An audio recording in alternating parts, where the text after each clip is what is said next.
So welcome back, everybody, at the next innovation pitching session about learning and education. The category will be moderated by Madara Ogot, joining us from Nairobi. Very happy to have you here, Madara. Thank you very much. Welcome everybody from around the world. Good morning, good afternoon, good evening, depending on where you are. We have a fantastic lineup of pitches for you. And learning and education is really timely in this time of COVID, when many of our young people were forced away from schools and physical contact. So it'll be interesting to see some of the solutions that are out there. But you didn't come to listen to me, so just very quickly, we can start off with ParentTV from Australia. Go ahead, please. Whenever you're ready, you let us know and the time will start. All right, I'm ready to go. Hi, I'm Sam. No worries. Hi, I'm Sam, the founder of ParentTV.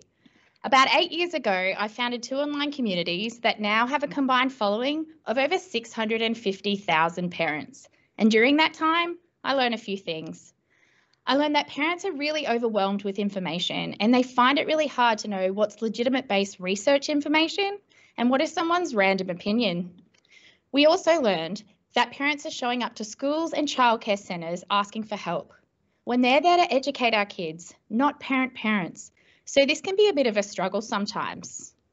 So how do we solve this problem? ParentTV. Think Netflix for parenting resources. We brought together some of the world's leading parenting educators all in the one place, and we filmed over 1,000 videos answering the questions that parents are asking. To parents, we provide personalised video content relevant to the gender, age and development of each child, and to schools and childcare centres, we provide parenting education, staff development and quality shareable content. So how does it work? Parents and educators sign up to ParentTV. They create profiles for the kids in their care based on their age and development. They then receive content based on the preferences that they put into the platform. They can also search out various different things. So for example, anxiety. Anxiety is a big issue. They can search it out and find what they're looking for. Then they click on that video and they watch a 2 to 5 minute, kind of like a mini TED Talk type video, answering the specific question that they were looking for. So momentum and traction. Currently, we have 600 paying organisations signed up to ParentTV from around the globe and using our platform with over 20,000 active users. In terms of market opportunity, well, it's a pretty big market in the English-speaking nations of the world, but here's the really exciting thing. Late last year, we received an $800,000 grant and investment to turn ParentTV multilingual into 5 languages, and we're working on that project to roll it out in the coming 12 months. In terms of our team, this is our team. We have 9 full-time staff working on the ParentTV platform. And in terms of what we do with our time, well, this is our impact. So one example of something we've done is last year in 2020, when the bushfires hit, we went to our experts within 24 hours and turned around full resource packs for our schools, childcare centres and parents. Those packs reach hundreds of thousands of parents just in time to be able to support their kids. About a week later, we had an email from a principal at Hong Kong, asking us for some support to help with their parents and kids around the political unrest that they were facing. And we were able to turn that around once again in 24 hours. I'm Sam, the founder of ParentTV. And let's do some great things together. Fantastic, right within the 3-minute timeline. Any questions from our jury? We have a couple of questions so far. I'll start off with Connor, please. Go ahead. Yes, hello. Thanks for the great pitch. Really cool product. I hear what you're saying as far as impact, that you take current events and are able to have impact with people around that. And you cited reach.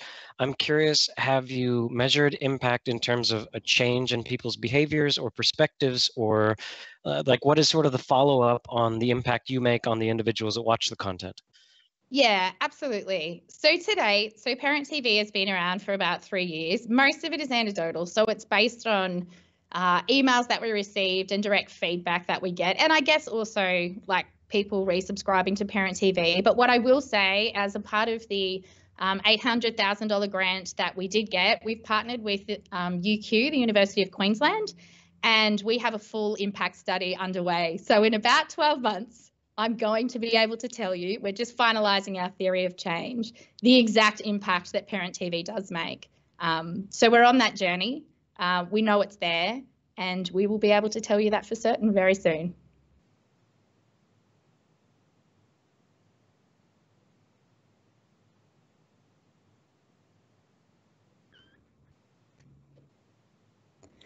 Madara, you're muted. I cannot hear you. Oh, sorry. Eva, go ahead with your question. Thanks for that. Thank you, Madara. Sam, thank you very much for very enthusiastic and nice presentation. I just have one question, because for such projects as yours, the content, the involving vast and high quality content is the key, I think. So how do you do that? How do you ensure that you have a really good and high quality content? What's your secret? Yeah, absolutely. So when I spoke earlier about, so my background is community development and counselling. So I do have an allied health background, and having done my school mum work over 8 years, I guess I came into relationships with some of the world's leading parenting educators who wanted access to my audience, because that's what we were there to do. So I actually partnered with one in particular called Maggie Dent, who's very involved in our platform, who has been doing what she does for 30 years. She works as an ambassador for ParentTV and is part of that vetting process. It's not like YouTube. People can't just put their content up onto ParentTV. We actually produce all of it ourselves and put it up. All of our experts are highly qualified and the best in their field, and we do our due diligence on them. So they're occupational therapists, speech pathologists, psychologists, psychiatrists, pediatricians. I guess that's part of the work we do, is that curation. And I guess that's what sets us apart from a lot of the other things that are out there where people are just randomly finding things, is we do that work to say, actually, we guarantee that these people are legitimate, they are researched, we've filmed this content ourselves with them, and they go through a process before it goes up on the platform to validate it. Okay, thanks. We'll get one last question from Phila.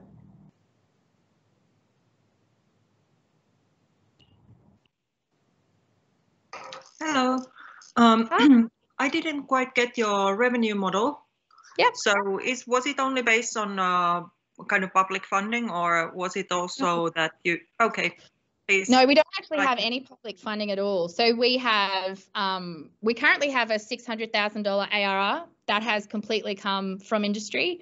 So childcare centres and schools subscribe to ParentTV on behalf of their staff and parents. So they pay a subscription fee that's annual. It could be $2,000, it could be $3,000 a year, and that opens up the platform for the parents and the staff to be able to access the content. Okay, Sam, thank you very, very much for a good start to the learning and education pitch session. Now you can stop sharing your screen. Yeah, I don't even know how to stop sharing it, but I will just jump off, but I'm all good. Thank you very much. Okay, thanks so much. We now call upon MySkillCamp from Belgium. Yeah, hi.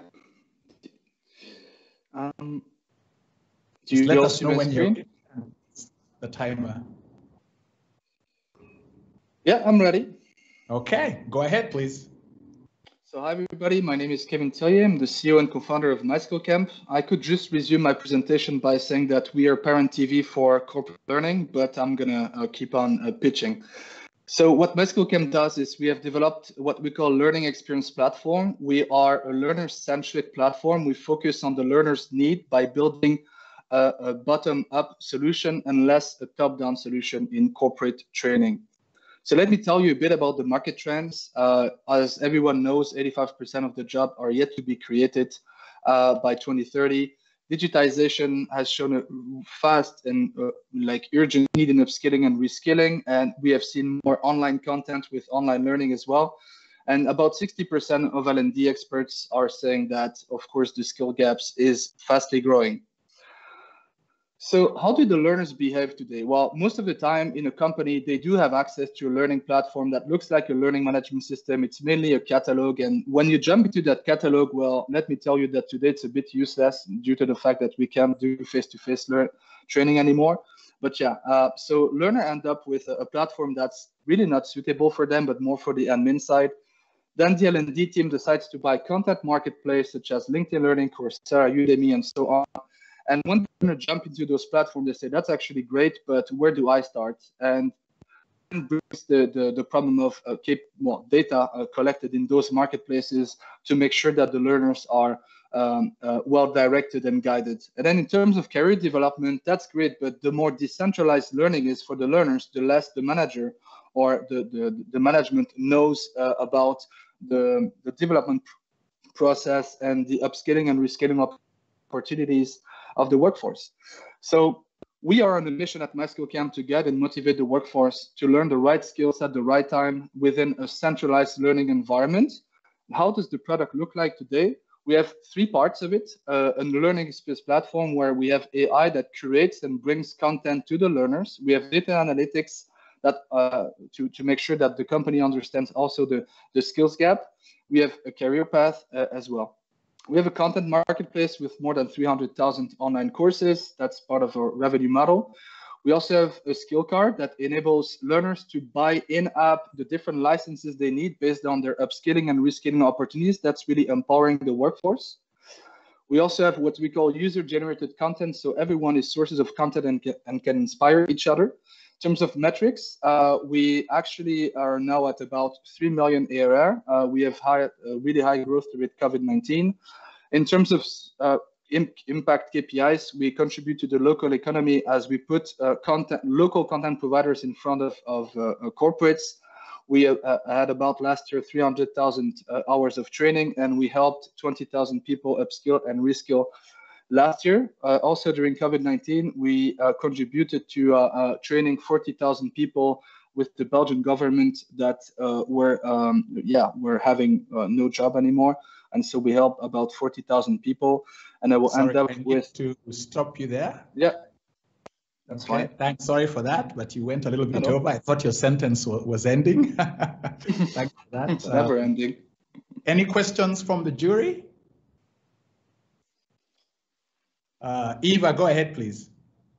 Thank you. Thank you very much for your presentation. Just one question. What is your ambition? Where would you like to be, let's say, in 5 years' time? Yeah, sure. Well, when you grow, that's a great question. When you grow at our pace, at some point, okay, we'll do. All right. So yeah, so I was saying, when you grow that fast, at some point, the main question is, should you grow by yourself and keep on raising money, or should you at some point, be acquired by a bigger player, not a competitor, but a player that can impact millions of people with such a tool that we have developed, because it may take us 5 years to get to millions of people and millions of learners, but it could take a year to some players out there to touch that many people. So I guess the strategy we're going forward is keep on building and strengthening the product, proving that we can have that upskilling and reskilling impact over employees or even unemployed people. Why not? And then, then partner, I guess, with a bigger player. Any other questions from members of the jury? Connor, go ahead, please. Yeah, on impact, I noticed, I mean, it's a bit of a shame you had to rush through that section of the pitch. I was really looking forward to hearing your impact. So I saw reach was there in terms of how many people you have helped to skill up, but have you measured impact beyond simply business activities like this many people accessed it? Have you measured, for example, the impact it's had on their career or on them as a person? Dive into your impact a little bit for us. Yeah, sure. So we were financed by a Belgian fund called Inventors 2, who is an SDG fund, and they're currently helping us building those dashboards and improving the product. So what we're looking forward to do now is once a learner has finished the training, post-training, we'll send them surveys to ask and to measure the impact, maybe to their manager as well, and why not to their peers, and making sure that we collect enough data to see if the training has really had an impact on their career or not. And we could also measure how many times alert changes job. Yeah, and well, since they are working or using MySkillCamp, so yeah, so it's work in progress currently. Okay, thank you very much. There doesn't appear to be any more questions from members of the jury. We can move on to the next one, which is HPICloud from Germany. And once you're ready, you let us know and the timer begins. I'm good to go. Okay, off you go. Hi, my name is Sebastian. I'm presenting HPICloud, and it's a digital learning environment for German schools. The special part is that we've developed an open source learning management system that is really intuitive and easy to use. It's something that meets the high regards that Germans have for data privacy.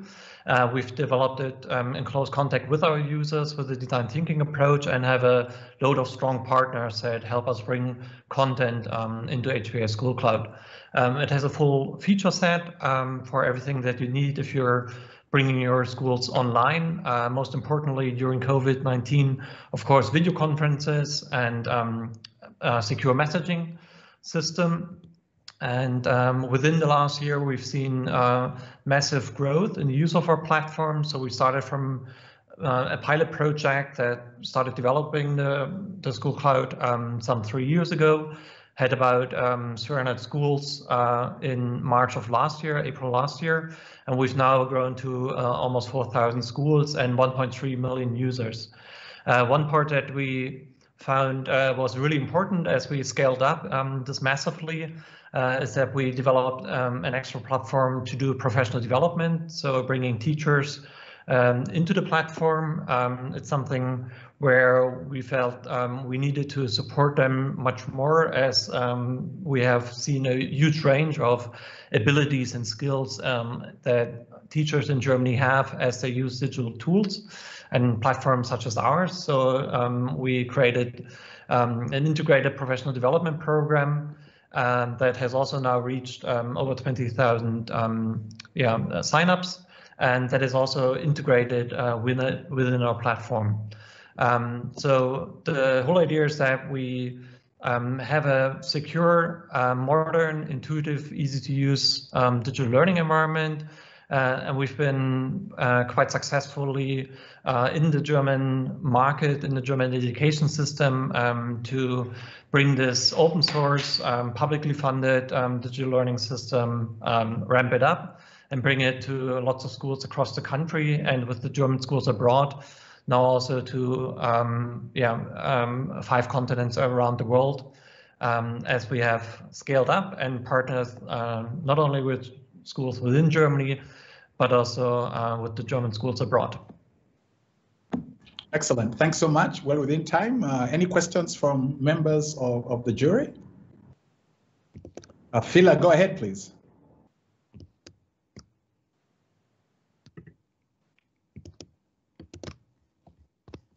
Thank you. Sorry if my microphone was not working correctly. I have a question about the legislation, because in Finland we find it quite difficult to penetrate the online and offline market of the schooling material because of the legislation and also the customs that they are normally using the same providers of the digital platforms and such. So have you had the same problem, or how did you tackle it if you had? The problem is similar, I guess. We have a very federal system, and then we have 16 curricula for all the federal states. What we've done is that we've created a learning store where teachers can find materials that are tagged according to a school subject and grade, and then also to the state that they're in. So there's a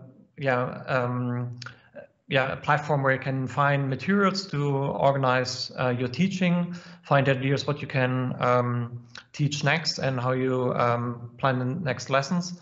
And it's a wealth of material that is tagged and is searchable. And of course, we're trying to connect teachers as much as possible with each other, so they share content and best practices with each other. Okay, thanks. Connor, go ahead, please.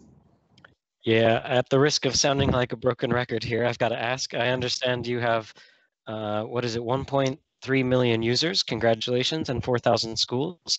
So those being user metrics, I'm curious about your impact metrics. What does your follow-up with the schools look like, or the individual users? Do you know, are you causing any sort of change in their careers and their behavior? Can you tell us a little bit more about the impact measurement? It's quite tough. We know that even with the schools that we do reach, there's still some things that need to happen in the schools themselves in terms of professional development and school development. And we are in contact with quite a number of schools, but we are not in touch with all of the schools, and we don't have a fully comprehensive research program that is following up with all schools that we are bringing on. What we currently do is that we have stronger support in onboarding schools, and then talk to school leaders and the ones who are responsible to introduce the software.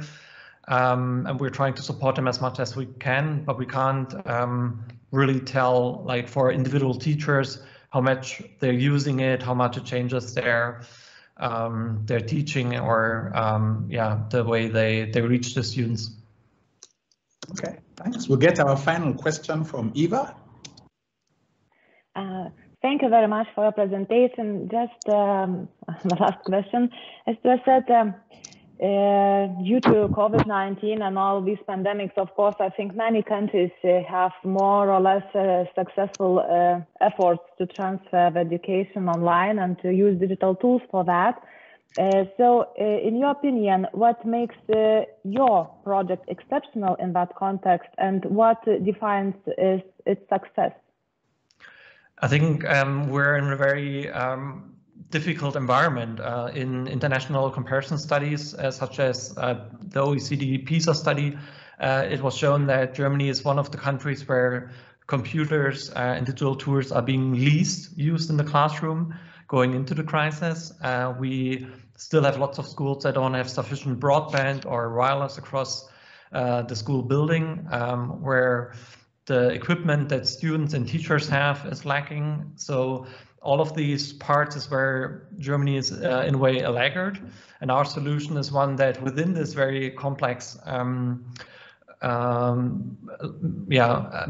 of digital education in Germany has made quite some strides, because it is open source, it is publicly funded. We have worked together with schools, teachers, students in developing the platform. So within this very difficult market, I would say we've made quite some strides in supporting teachers to reach students in this difficult situation. Okay, excellent, Fabian. Thank you so much for your presentation. At this point, we will leave Europe and move to the Middle East, and we have Annoto from Israel.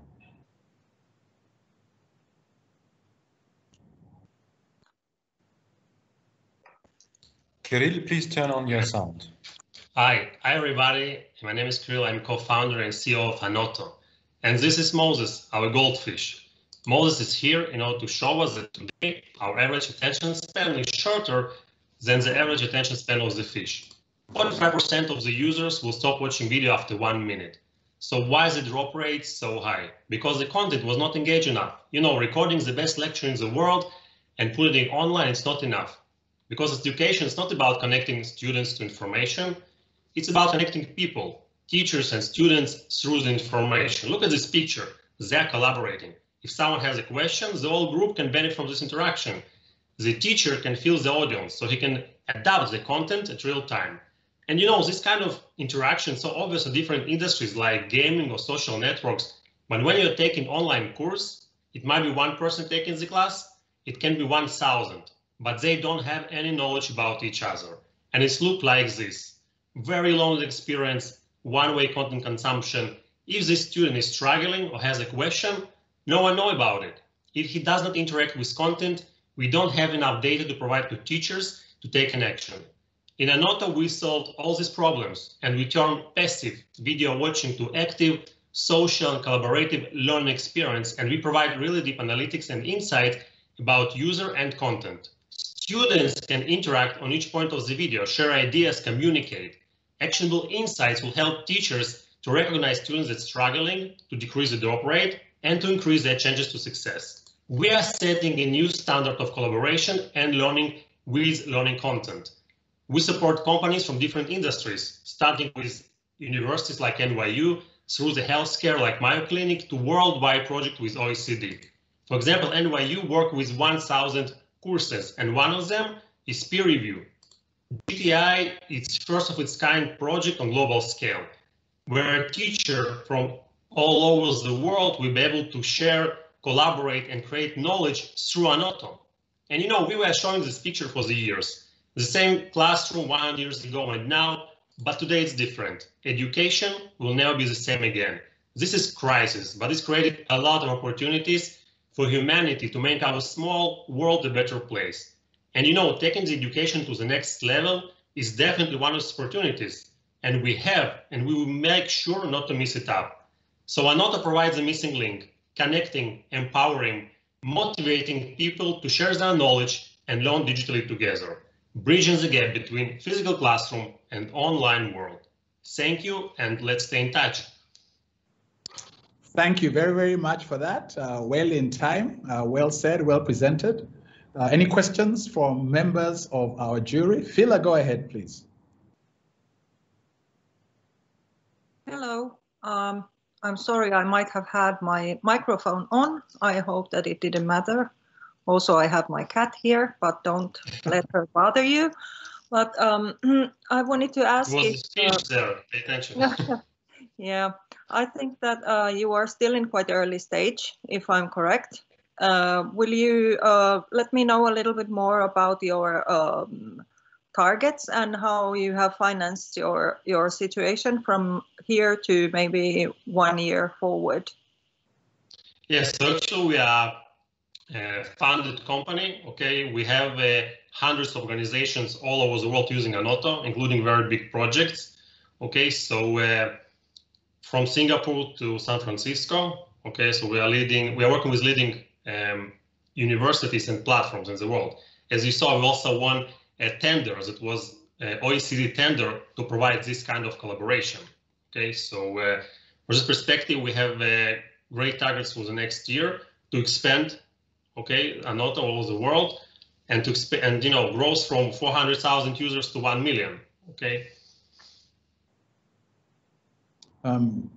Just a quick question as we wait for other jurors with questions.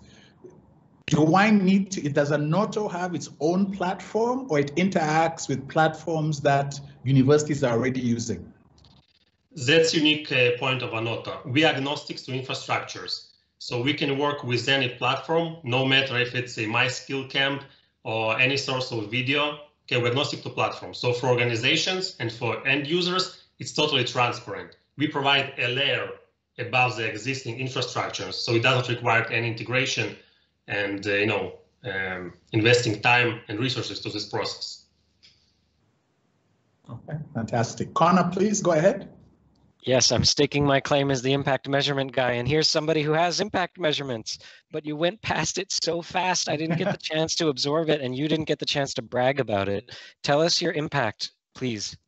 I knew that Connor is here and they will ask, that's why I just leave it to the point. So actually, we have two types of measurement, right? We have like a statistic, for example, number of users, number of companies, but the most interesting KPI for us, just an example, if you have a classroom of 100 people, without Annoto, 20 people collaborated, okay? With Annoto, we increase these numbers by 85% average, sometimes it's 600%, but this is the average. With Annoto, we increasing networking cycles in the same group while the learning process. And as we support 28 languages, so actually it does not matter how users collaborate from Zimbabwe, in Israel, or US and Singapore.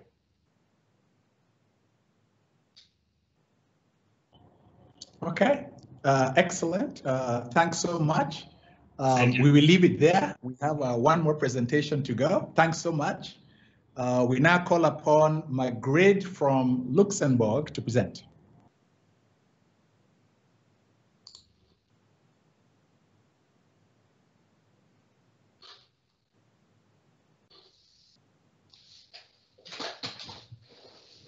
I think if Annoto can maybe stop. Okay, excellent.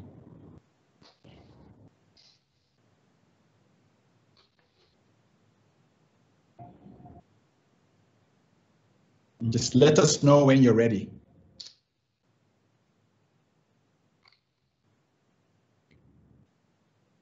While she's setting up, Connor, you can put your hand down. Maybe I just keep it up as a constant, so you know I'm always ready to ask about impact measurement. Okay, can you hear me? Yes, we can. Are you ready? Okay, thank you. I'm ready.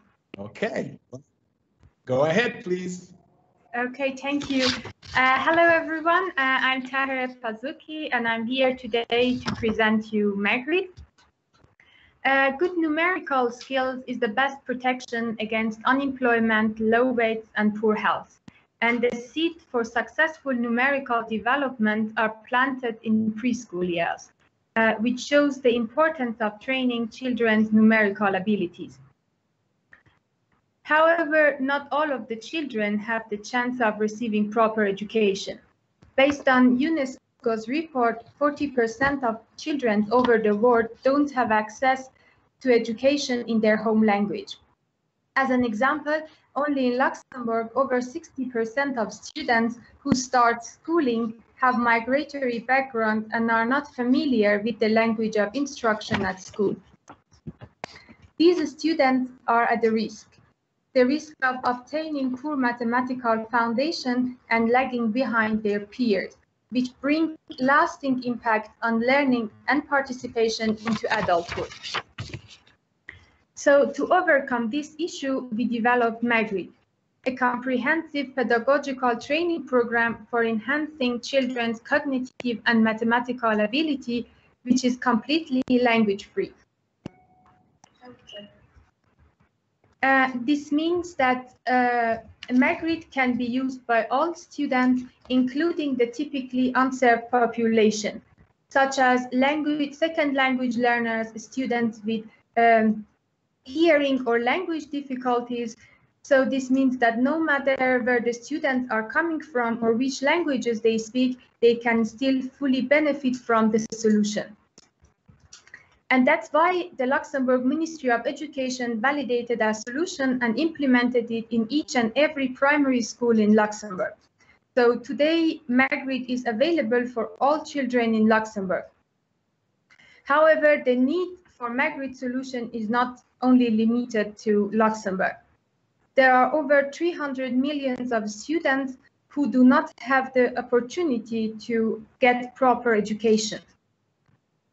And today, with our team, we are searching for financial resources to expand internationally with the aim to remove inequality in education and providing the society with equal access to high-quality education. Thank you very much. Thank you very much. Well within time. Any questions from our jury members?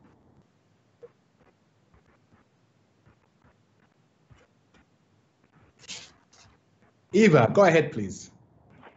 Thank you very much for your presentation. It was very interesting indeed. And as I understand, as this product doesn't need language, it can be adapted to various countries, various contexts to help children. And you mentioned a bit about that, but could you elaborate a bit further? Do you have some particular plans in this area, looking for specific partners, etc., to grow in other countries besides Luxembourg?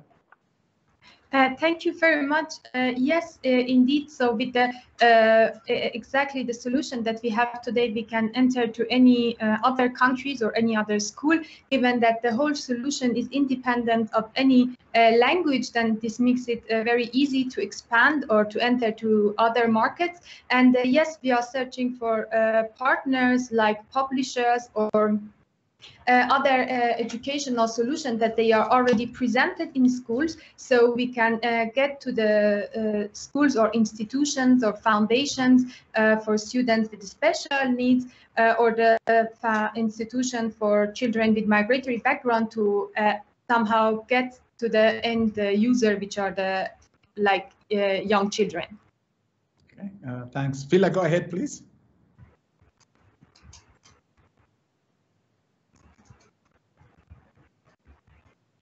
Hello, thank you for the presentation. I wanted to ask about the technical parts of your project. I saw that you were using tablets, at least in the picture. So can you tell me what kind of product and how can you use it with different kind of platforms? Yes, thank you. So it's a tablet-based solution, and it can be run on any iOS or Android devices that are touch-based, but it's not only an app on mobile devices, but it comes with physical materials that are cards and booklets that they work together.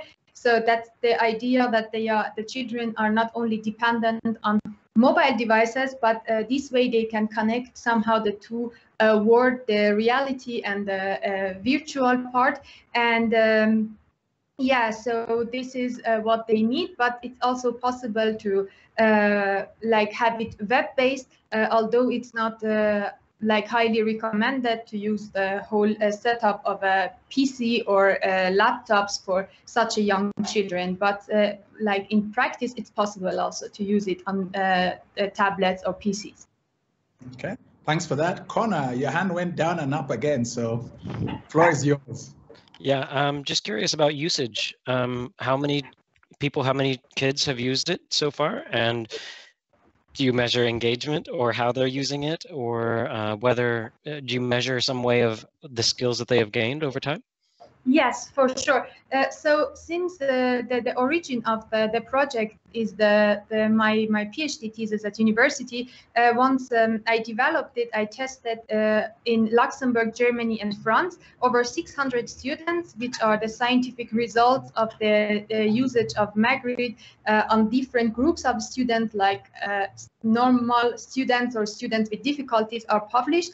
And given the results of the studies, that how improvement they had over the time, the students who received the training with Magrid compared to the other students, and even they outperformed somehow, like the non-native speakers, they could outperform the native speakers in different mathematical and cognitive skills. That's why the Ministry of Education came to really, they validated also afterward the solution, and that's why they bought it and implemented it in Luxembourg. So the launch of Magrid solution in Luxembourg was actually in March 4, and today it's on over 800 classrooms, which makes it over 5,000 students in Luxembourg are using, but also in Germany, in Tübingen, and in France, in Lille too. There are also some schools using the solution, which makes it overall like somehow around 5,000 students that are started officially using, and we are organizing